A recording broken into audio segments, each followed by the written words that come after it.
Hi, in this video, we are talking about trigonometric functions and their graphs. Till now, we have completed two levels successfully. So I suggest watch each and every video to understand the trigonometry properly. Okay. So here we are talking about the trigonometric functions and their graphs. Here, trigonometric function in the sense every function we can express uh, as a curve, right? Y is equal to f of x format. We have total 6 trigonometric functions. So for each and every function case, uh, we discuss and analyze about the graph and the properties. Okay, so let us go. To draw a graph, first I need to have the graph with me, right? This is x-axis and this is y-axis. Here just I've taken y-axis only -1 to 1, and on x-axis I am taking the angles that may be in terms of radian or in terms of degree. Okay, let me take one practical trigonometric ratio and we'll go through that, right? Okay, so the first trigonometric function is going to be sin x function. So y is equal to sin x is our function, right? To plot a graph of y is equal to sin x, here x indicates the angle. The angle may be in terms of degree or in terms of radian. By giving different values to x, then we'll be getting different values of y. Y is going to be a real number. Okay, so x is angle in terms of degree or radian, and y is going to be a real number. So I'm taking all the angles on x-axis and all the real values of y taking on uh, y-axis, right? So for that I need to make a table for different values of x. So just I am taking few values per angle. Only in this case, just I am giving the this table format for x and y values for understanding, right? So every value here I mentioned in terms of radian and in terms of degree also. Just I am taking minus pi to pi, then anyway for further values you can make your own table. But to understand the property of the curve, this is more than sufficient, I think, right? Okay. So pi in the sense it is a 180 degrees. So everything pi by 6, that is a 150 degrees. Like that, here I expressed angle in terms of radian and degree. Y is equal to sin x is our function. If you put x is equal to minus 180 degrees, then sin of minus 180 will be 0. To understand this, you need to follow the level 1 and level 2 videos. Okay, how to find the function values for different values of x or different values of angle, right? So just let me take on x-axis all this angle and on y-axis the real numbers. If you observe here, no value is less than -1 and no value is more than 1. That's why I am taking the graph only just on y-axis -1 to 1. It is sufficient to plot this graph. Okay. Here, this table indicates only the values of y for the angle of minus pi to pi. If I take minus pi to pi, let us see here what we get. If I take angle value minus pi, means on x-axis this is a minus pi, then what will be the corresponding value of y, that is 0, right? So minus pi, this is 0, on y-axis it is 0. And then if I take minus 150, that is minus 0.5. Minus 150 means about, it may be here, right? It is a minus 180, minus 150, it moves towards 0, right? So this is the value of pi that indicates minus 0.5. And then if it's minus 120, further moving towards 0, it is this approximately minus 0.87. Like that, I spotted all the points, and plotting all the points of this x and y corresponding values and join all these points with a smooth freehand curve, you will be getting y is equal to sin x graph like this. So what about nature of this curve? It is a smooth progressive wave, right? It has a crest and trough. Here, if you observe this curve, it is never exceeding 1, and the least value is -1, right? Never it is going below -1 and never it is going above 1. Means the maximum value of this curve is 1 everywhere, right? See here, everywhere the crest following the same highest value and the trough following the same lowest value. From this, you can understand the minimum value of the sin x is going to be -1 and the highest value of this sin x function is going to be 1. So from this graph, we can conclude the minimum and the maximum values. So minimum is -1 and maximum is 1. So whatever the value assigned to x, never it is greater than 1 and never it is less than -1. So minimum value is going to be 1 and minimum value is going to be -1 and maximum value is going to be 1. Right?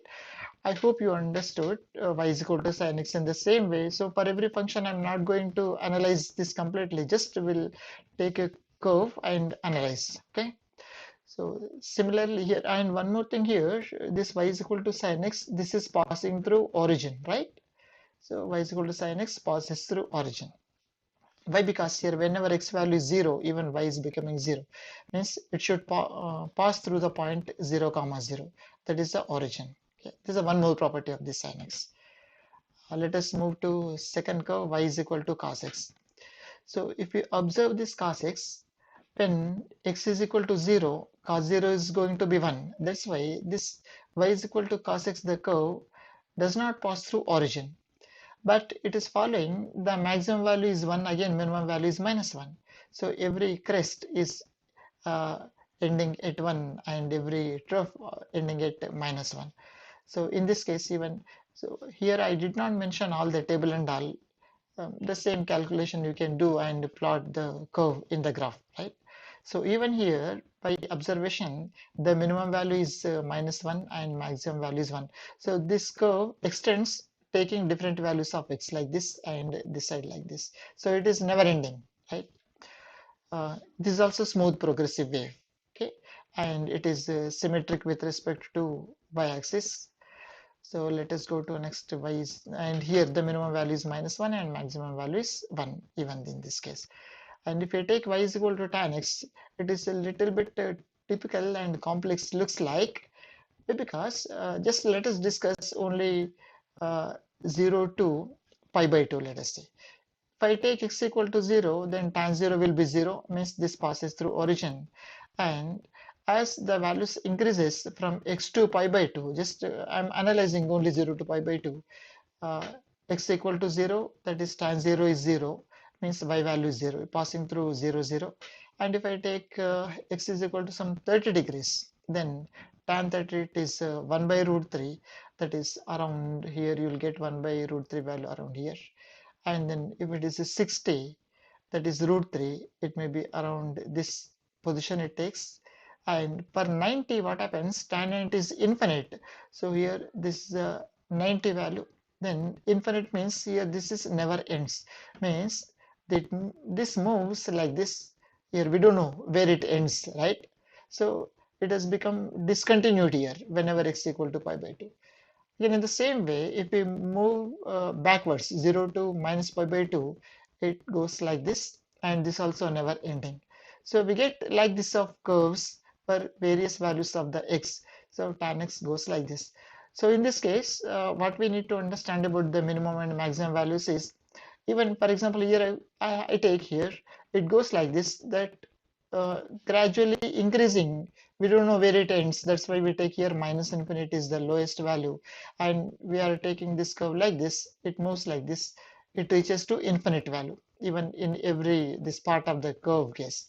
So minimum value of the tan x is going to be minus infinite and maximum value is going to be plus infinite, right? So let us move to next curves. If I take y is equal to cot x, even this happens like this, right? So the same thing as we discussed in case of tan x, cot x will be like this, okay? What happens? This is a reciprocal of tan x. That's why whenever tan 90 is infinite, but here cot 0 is infinite, right? So infinite means it goes like this.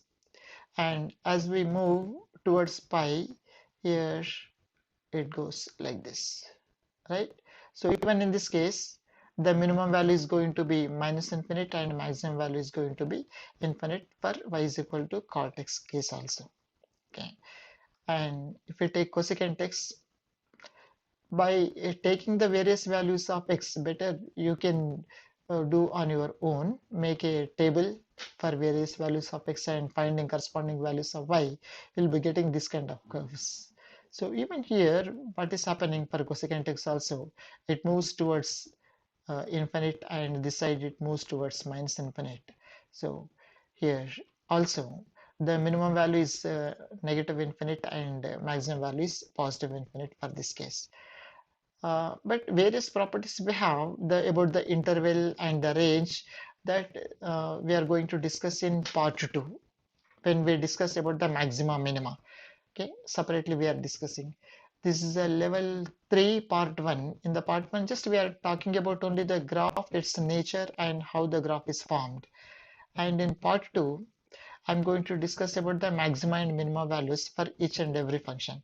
So about the intervals, and here you see whenever this is ending over here, some interval is gap here, here to here some interval is left. So what happens in this interval case, that we discuss in part 2, right?